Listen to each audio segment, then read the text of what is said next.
Yun yung nanakawin mo. Sino yan? Normal. Normal. Girlfriend mo ba yan?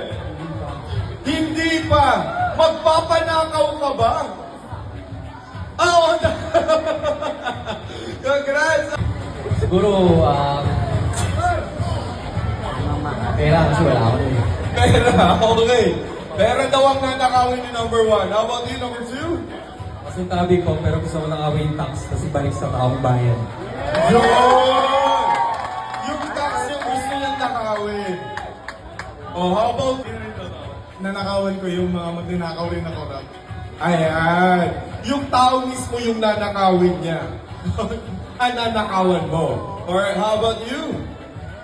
Para po sa akin, nanakawin ko yung isang confidence ng isang tao. Kasi para po sa akin, tingin ko po is mababa yung confidence ko. Para tumaas naman yung confidence ko, nanakawin ko po yung isang confidence ng isang tao para lumakas po yung confidence ko. Pagdagdag sa confidence mo na Pagkain, pagkain. Bakit? pamimili ko sa mga bata.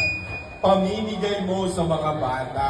Ayan. Palapakan po natin ang ating pitong Pera at itutulong ko sa mga batang hindi nakakapag-aral para tuluyan nilang makapagkilang sa kanilang pag-aaral. Wow! How about